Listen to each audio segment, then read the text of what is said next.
শিক্ষার্থী, আশা করি তোমরা সবাই ভালো আছো। আলহামদুলিল্লাহ আমিও ভালো আছি। সুলতানপুর হানিফিয়া স্কুল অ্যান্ড কলেজের পক্ষ থেকে অনলাইন ক্লাসে তোমাদের সবাইকে স্বাগত জানাচ্ছি। তাসলিমা বেগম, প্রভাষক, বিষয় পরিণতি সুশাসন।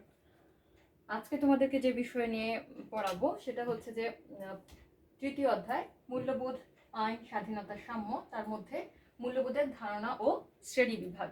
প্রথমত আসি যে মূল্যবোধের ধারণা। মূল্যবোধের ধারণা হচ্ছে যে চিন্তা ভাবনা, কোনো কিছুর লক্ষ্য উদ্দেশ্য, এই সমস্ত কিছুর সামগ্রিক আচার আচরণ কর্মকাণ্ডকে নিয়ন্ত্রণ করে সে সমস্ত বিষয়টাই হচ্ছে মূল্যবোধ, সাধারণত মূল্যবোধ। এবার দেখি যে চিন্তা ভাবনা, লক্ষ্য উদ্দেশ্য, সংকল্প কি করে মানুষের সামগ্রিক আচার ব্যবহার কর্মকাণ্ডকে নিয়ন্ত্রিত এবং পরিচালিত করে, তাকে আমরা সাধারণত মূল্যবোধ বলে থাকি। সামাজিক মূল্যবোধ যদি বলি তাহলে হচ্ছে কি সমাজের অন্তর্ভুক্ত হয়ে মানুষের যে সামগ্রিক কর্মকাণ্ডগুলো আছে, আচার আচরণ আছে, সে সমস্ত বিষয়ের যেই নিয়ম কানুনের মধ্য দিয়ে পরিচালিত হবে সেই সমস্ত বিষয়টাই হচ্ছে কিন্তু সামাজিক মূল্যবোধ।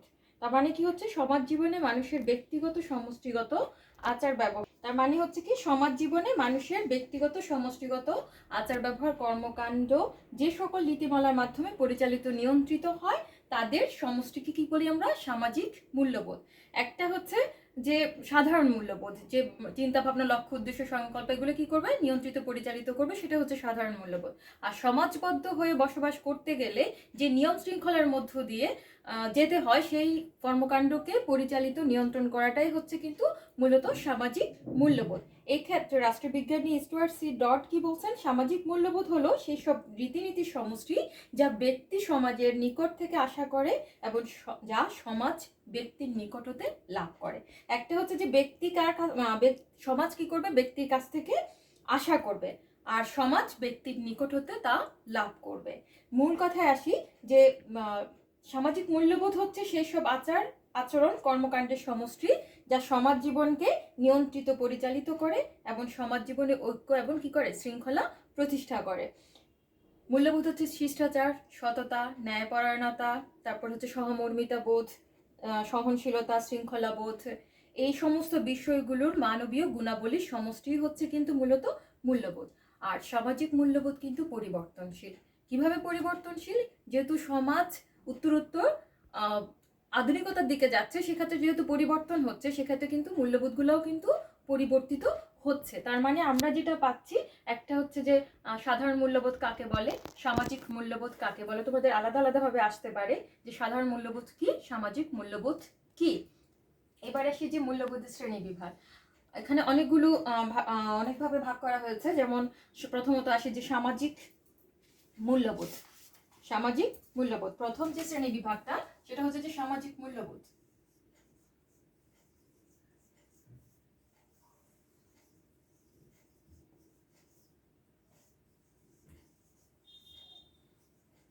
সামাজিক মূল্যবোধ এখানে হচ্ছে যে যে চিন্তা ভাবনা, লক্ষ্য উদ্দেশ্য সংকল্প কি মানুষের সামাজিক আচার ব্যবহার কর্মকাণ্ডকে নিয়ন্ত্রিত পরিচালিত করবে, সেটাই মূলত হচ্ছে কি সামাজিক মূল্যবোধ।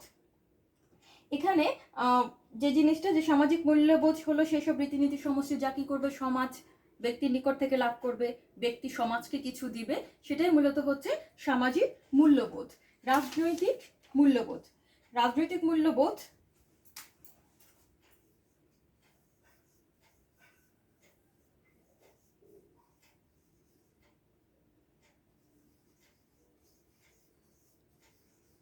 রাজনৈতিক মূল্যবোধ মূলত রাজনৈতিক দৃষ্টিকোণ থেকে দেখা হবে। রাজনৈতিক মূল্যবোধ মূলত কি রাজনৈতিক দৃষ্টিকোণ থেকে দেখা হবে। যেসব লক্ষ্য উদ্দেশ্য সংকল্প মানুষের রাজনৈতিক আচার ব্যবহার কর্মকাণ্ডকে নিয়ন্ত্রিত পরিচালিত করবে, সেটাই হচ্ছে মূলত সামাজিক রাজনৈতিক মূল্যবোধ। রাজনৈতিক মূল্যবোধ হচ্ছে কি রাজনৈতিক সততা, শিষ্টাচার, সৌজন্যবোধ, রাজনৈতিক সহনশীলতা, অপরের মতকে প্রাধান্য দেওয়া, তারপরে হচ্ছে যে সংখ্যাগরিষ্ঠদেরকে কি করা, শ্রদ্ধা জ্ঞাপন করা এবং তা বাস্তবায়নে সহযোগিতা প্রদান করা বিভিন্ন কর্মকাণ্ডে, এবং বিরোধী মতামতকে কি করা প্রচার এবং প্রসারের ক্ষেত্রে সুযোগ প্রদান করা, বিরোধী দলকে রাজনৈতিক কর্মকাণ্ডে বাধা প্রদান না করা, এই সমস্ত বিষয়গুলি হচ্ছে মূলত রাজনৈতিক মূল্যবোধ। তার মানে হচ্ছে রাজনৈতিক দৃষ্টিকোণ থেকে দেখা। তারপরে হচ্ছে যে গণতান্ত্রিক মূল্যবোধ।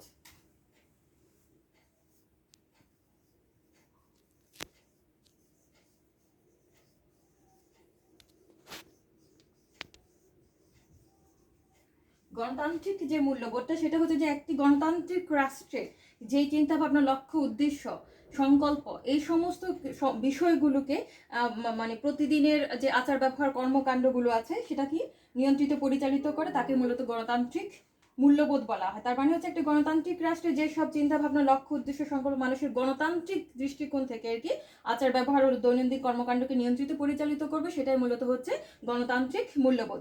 গণতান্ত্রিক রাষ্ট্রে এইসব মূল্যবোধ মানুষের ইচ্ছার একটি প্রধান মানদণ্ড। তার মানে হচ্ছে গণতান্ত্রিক দৃষ্টিভঙ্গিটা হচ্ছে মানুষের ইচ্ছার উপর নির্ভর করে।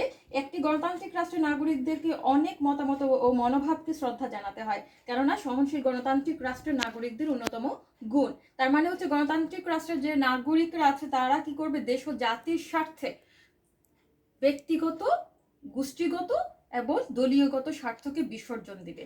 এটাই মূলত হচ্ছে গণতান্ত্রিক মূল্যবোধ। তারপরে আসি ধর্মীয় মূল্যবোধ।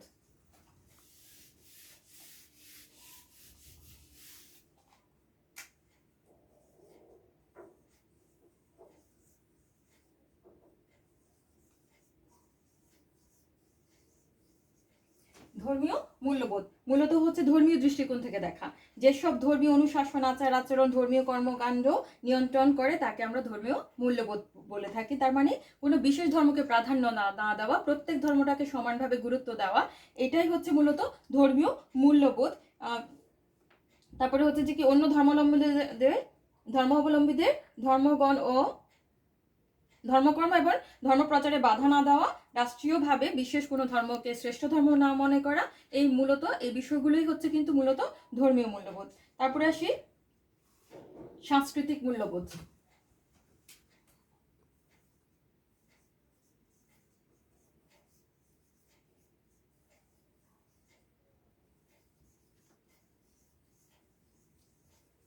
সাংস্কৃতিক মূল্যবোধ এটা হচ্ছে মূলত সাংস্কৃতিক দৃষ্টিকোণ থেকে দেখা, একদম ইজি ব্যাপার। যেসব লক্ষ্য, উদ্দেশ্য, সংকল্প মানুষের সাংস্কৃতিক আচার ব্যবহার কর্মকাণ্ডকে নিয়ন্ত্রিত পরিচালিত করবে, সেটাই মূলত হচ্ছে সাংস্কৃতিক মূল্যবোধ। নৈতিক মূল্যবোধ হচ্ছে কি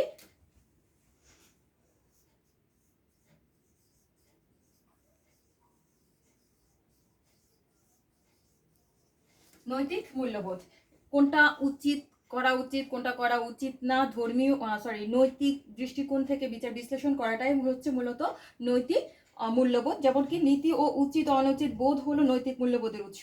নৈতিক মূল্যবোধ হচ্ছে সেসব মনোভাব ও আচরণ যা মানুষের সবসময় ভালো, কল্যাণকর, অপরিহার্য বিবেচনা করে মানসিকভাবে কি হয়, তৃপ্তি বোধ করে। এটাই মূলত হচ্ছে কিন্তু নৈতিক মূল্যবোধ। তার মানে হচ্ছে নীতিগতভাবে কোনটা করা উচিত, কোনটা করা উচিত হবে না, এই বিষয়গুলোকে দেখার বিষয়টাই হচ্ছে মূলত নৈতিক মূল্যবোধ। তারপরে এখানে আরো কিছু পয়েন্ট আছে, যে অর্থনৈতিক মূল্যবোধ, আধ্যাত্মিক মূল্যবোধ, আধুনিক মূল্যবোধ। একটা হচ্ছে যে আধ্যাত্মিক মূল্যবোধ হচ্ছে যে মানুষের কিছু আধ্যাত্মিক বা আত্মিক মূল্যবোধ রয়েছে, এজন্য মানুষ ভালোভাবে সৎভাবে বাঁচতে চায়, সৎ থাকতে চায় এবং সৎ মানুষকে পছন্দ করে। এই বিষয়গুলো হচ্ছে কি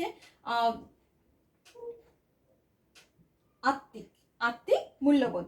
এই আত্মিক মূল্যবোধটা হচ্ছে কিন্তু সহজাত, আত্মিক মূল্যবোধটা হচ্ছে কিন্তু সহজাত। তার মানে কি সে কারো কাছ থেকে লাভ করে না, আত্মিকভাবে যে জিনিসগুলো সে পেয়ে থাকে, সেটাই হচ্ছে মূলত আত্মিক মূল্যবোধ।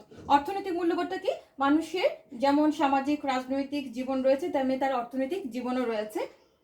অর্থনৈতিক জীবনে তাকে কিছু কাজকর্ম করতে হয়, বিধিনিষেধ, রীতিনীতি ইত্যাদি এই বিষয়গুলো কি করে হয়, মেনে চলতে হয়। এটাই হচ্ছে মূলত অর্থনৈতিক মূল্যবোধ। আর আধুনিক মূল্যবোধটা হচ্ছে যেহেতু সমাজ পরিবর্তনশীল, এই পরিবর্তনের সাথে মূল্যবোধেরও কি হয়, পরিবর্তন ঘটে। যেহেতু প্রতিনিয়ত সমাজ পরিবর্তন হচ্ছে, সেই সাথে সাথে কিন্তু মূল্যবোধগুলোরও কিন্তু পরিবর্তন হচ্ছে। এটাই হচ্ছে মূলত আধুনিক মূল্যবোধ। তো অর্থনৈতিক মূল্যবোধ, আধ্যাত্মিক মূল্যবোধ, আধুনিক মূল্যবোধ, 9টি ভাগে ভাগ করা হয়েছে। এই শ্রেণী বিভাগ তোমাদের পরীক্ষা আসার সম্ভাবনা আছে। মূল্যবোধ কাকে বলে, সাধারণভাবে মূল্যবোধ কি, সামাজিকভাবে মূল্যবোধ কি, কাকে বলে। তবে সবচেয়ে গুরুত্বপূর্ণ যেই বিষয়টা আসবে 2 মার্কের জন্য, সেটা হচ্ছে যে গণতান্ত্রিক মূল্যবোধ। এখানের মধ্যে অনেকগুলো শ্রেণী বিভাগের মধ্যে গণতান্ত্রিক মূল্যবোধ, রাজনৈতিক মূল্যবোধ, এই দুইটা জিনিস অত্যন্ত গুরুত্বপূর্ণ। তার মধ্যে হচ্ছে গণতান্ত্রিক মূল্যবোধটা অত্যন্ত গুরুত্বপূর্ণ। তা আজকে এই পর্যন্তই, তোমরা অবশ্যই বাসায় পড়বা ভালো করে। আজকের জন্য এখানেই শেষ। আল্লাহ হাফেজ, তোমরা সবাই ভালো থাকো।